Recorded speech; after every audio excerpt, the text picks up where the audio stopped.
Tiene usted la palabra hasta 10 minutos, le avisaremos con tiempo para que usted pueda tomar consideración de lo que le resta. Creo que sí, muchas gracias. Gracias a todos y cada uno de los senadores que el día de hoy se dan cita para escuchar a la voz de las organizaciones de la sociedad civil. Al inicio decían que no todas las organizaciones que están aquí representamos a la pluralidad y diversidad de las organizaciones de la sociedad civil. Y eso es muy cierto, porque la sociedad civil, nosotros somos tan solo una expresión de esa sociedad civil que está muy activa. Sin embargo, debemos de participar y aprovechar cada uno de estos espacios que se nos van abriendo para poder llegar a ustedes y poder ser más sensibles a lo que sucede en cada uno de los rincones del país. El día de hoy vemos que la postura del actual gobierno federal ha sido muy limitada para abrir los espacios hacia la sociedad civil. Por eso debemos de ser muy enfáticos y aprovechar cada uno de los espacios que se nos abren. Las organizaciones de la sociedad civil que llevamos años trabajando los temas coyunturales, ya sea de derechos humanos, de electorales, siempre privilegiamos que seamos escuchadas por cada uno de ustedes, porque a veces no tienen el conocimiento tan sensible como se requiere para poder tomar las decisiones y sobre todo escuchar las voces de aquellos que conocemos y que sabemos algunas de las inquietudes que se requieren tener en los perfiles. Y también queremos que seamos también candidatos electos e idóneos en su momento para poder aspirar a esos espacios. Es lamentable en muchos casos ver cómo personas que no tienen la sensibilidad para ocupar esos cargos están presentes solo porque conocen a un miembro distinguido de un partido político o a un senador o a un diputado que está presidiendo en ese momento la toma de decisiones. Una de las principales causas por las cuales el Instituto Federal Electoral tuvo esa legitimidad al inicio de su creación fue precisamente porque los candidatos que fueron seleccionados no tenían los vínculos ni directos con los tomadores de decisiones en ese momento. Y fue un consejo el cual permitió darle la legitimidad en la planeación y organización de las elecciones, que cada una de las decisiones que tomó fueron trascendentales y no hubo convulsiones al interior de las elecciones. Sin embargo, cuando los partidos políticos se dieron cuenta que no tenían las riendas de ese Consejo General, empezaron a preocuparse y ocuparse por volverlo a maniatar y volver a ser rehén de las decisiones que se tomen. Y entonces parecía un score. A veces daban sus acuerdos a favor de un partido, luego el otro, luego el siguiente, y quedaban aparentemente empatados. Pero ¿qué es lo que realmente lastimaban? La credibilidad y la confianza de la sociedad, que al escuchar a los partidos políticos, cuando no les eran favorables los acuerdos, lo denostaban. Y entonces el ciudadano decía, si los partidos políticos y los candidatos no me dan esa garantía de legitimidad y de transparencia al momento de planear y organizar y validar las elecciones junto con el Tribunal Electoral del Poder Judicial de la Federación, entonces yo como ciudadano, ¿cómo quieren que vaya a las urnas? ¿Y cómo quieren que yo vaya y deposite mi voto? Y cuando alguna de estas instituciones declare a un vencedor, ¿con qué calidad moral yo me voy a sentir satisfecho de que mi voto realmente fue tomado en cuenta? Y eso mismo sucede ahora en la Comisión Nacional de Derechos Humanos. Una comisión nacional que no ha estado activa, no solamente en la pasada administración, sino en las últimas administraciones, por cumplir con su mandato. No ha protegido ni ha guardado una verdadera observancia de la promoción de los derechos humanos, ni ha hecho una efectiva divulgación de los derechos humanos entre toda la sociedad. Y hablamos de toda la sociedad, de todos los ciudadanos que estamos a pie, que no necesitamos ser abogados para conocer la situación que guarda, ni para que se nos sea escuchados.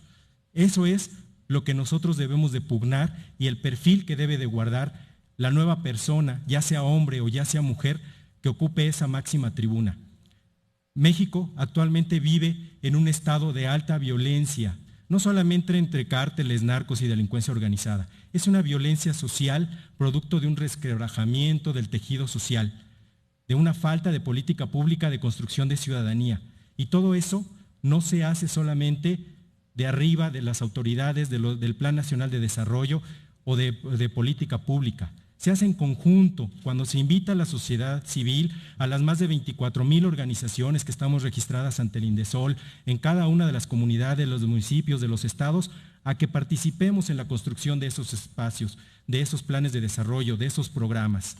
Por eso hoy celebro que estemos aquí y que ustedes nos escuchen y que las organizaciones que estamos presentes lleguemos hasta su conciencia y no se debata solamente en un acuerdo popular de partidos y de comisiones el nuevo titular de la Comisión de Derechos Humanos, porque después, cuando esté en su actuar, se verán reflejados los hechos y nuevamente la sociedad se verá vulnerada. Por eso es indispensable que no solamente busquemos al que tenga el currículum más rimbombante, que sea doctor, 3 veces doctor en una universidad extranjera, o el que haya ocupado los grandes cargos y que le haya servido en las resoluciones a determinado grupo político, o que tenga un excelente oratorio y discurso y maneje entre los medios de comunicación unas posturas que no entiende un ciudadano. Tenemos que tener una persona que realmente sea sensible y que no solamente convoque a las organizaciones de la sociedad una vez al año a un congreso nacional en una playa bonita en donde se le pague todas las organizaciones y diga que tiene un vínculo con 2,000 o 3,000 organizaciones.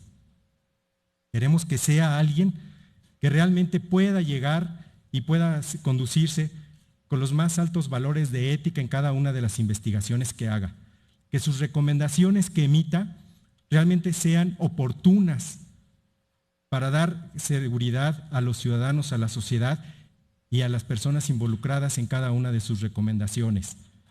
Que busque que no solamente sean recibidas, sino que sean atendidas esas recomendaciones. El ombudsman tiene la figura y el carácter de ser vinculante en sus recomendaciones. Cuando las organizaciones de la sociedad civil hemos observado y hecho recomendaciones, no son escuchadas porque no tienen carácter vinculante. Obviamente él, por su jerarquía, por su naturaleza, sí la tiene. Pero si esto no lo plasma en los documentos, si esto no lo hace valer, de nada servirá que tengamos a una persona con alto grado académico o cargos si no va a pugnar porque la Comisión Nacional de Derechos Humanos realmente sea un símbolo de distinción a nivel internacional. Por eso es muy importante que quien ocupe esa cartera realmente no se perfile en su actuar para ver qué me va a tocar o qué me van a reelegir dentro de 4 años. Que no busque hacer carrera política al interior de la comisión, sino que realmente promueva, defienda, vigile y dé cumplimiento a cada uno de todos los derechos humanos. Otro tema que también me ocupa es el actuar de ese comisionado ante el nuevo sistema de justicia penal. No queremos que todo lo que las resoluciones que emita se conviertan como fue en Chile, una puerta giratoria en la cual, en lugar de abonar a que pueda el ciudadano tener mayores garantías de un nuevo sistema, de una transformación institucional que debe ser también cultural, el ombudsman no esté preparado con esa estructura para poder dar la cara ante las presumibles violaciones de derechos humanos que pueda haber. Yo los felicito por esta oportunidad que se nos da, porque hace algunos años recuerdo que un grupo de organizaciones estuvimos apoyando a un candidato.